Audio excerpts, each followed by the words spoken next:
Hi and welcome to another tutorial. In this one I'm going to do a sewing lesson.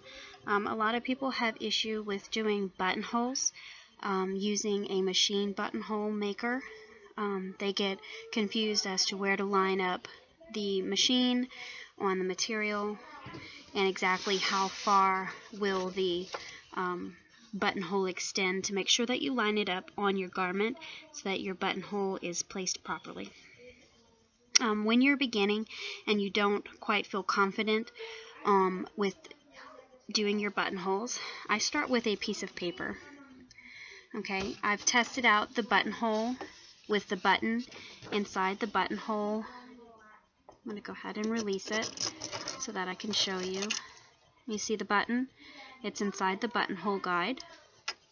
That's going to tell the machine exactly how long of a buttonhole to do. Each machine's foot will be different, buttonhole foot will be different, and I'm not a pusher of which machine is best, so I'm not even going to tell you what kind of machine I have, and hopefully you haven't seen the name yet, because I don't promote unless they give it to me for free, and then I still wouldn't do it. Okay. So here is my paper, and you can see this was my buttonhole. So this tells me I lined up my corner exactly with the, let me see if I can tilt it. I don't know if you'll be able to see it, but on here is a measurement grid, and every sewing machine has it. It'll let you know how to line up your material. So I lined the bottom of my paper with the bottom of the grid, and the edge of my paper here along the first line right outside of the presser foot. And I did a buttonhole on the paper. I used construction paper. It holds up way better. When I removed it, then I pulled the stitch line out and removed the piece of paper where the stitches were. So I had an exact punch out of the width and length of my buttonhole. Next, I took my material and I had made marks, you could see my marks, of where I wanted my buttonholes. And they were centered. So then all I did was take my punch out, or my cheat card, and I slide it and center my buttonhole inside of this paper. And you take a pen and you mark where the bottom of the paper is. I'm doing it upside down, so please forgive me if it's awkward. And you remove your paper,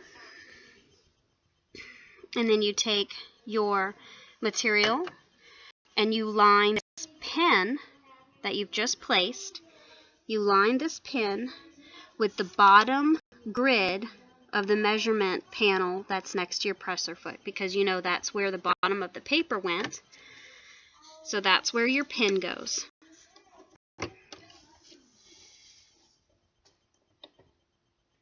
And then you'll line the edge of your material, which is the folded part of your material, with the first line that you come to after your presser foot.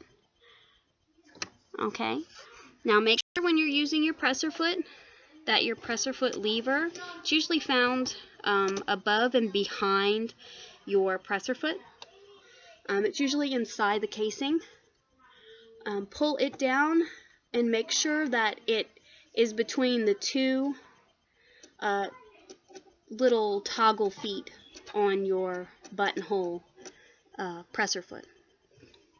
And then you would just go ahead and press on your pedal. Now don't gun it, and I do usually prefer to hold my threads when I first start, because sometimes they'll get pulled into the material and it bunches up on the bottom of your buttonhole. Don't gun it, don't go full blast, because sometimes that can cause thread bunching up underneath your your garment. So take it easy. You're not in a race, and if you are, then shame on you. You should have done your buttonhole earlier. So take it easy. This is a machine.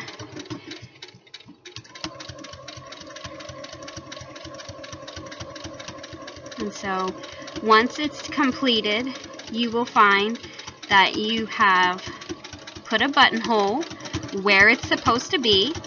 It'll be lined up nice and even.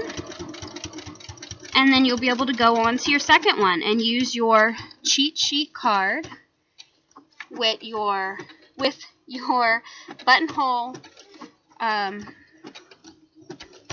guide so that you can line up all of your next buttonholes exactly as you did this one, and it'll come out every single time.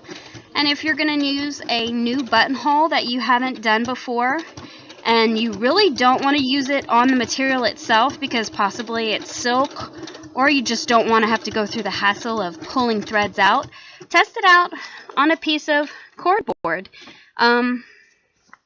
Also, it may be beneficial to use an old needle when you're doing that, because using a new needle can dull in it with using the dull in it. That's probably not even a word.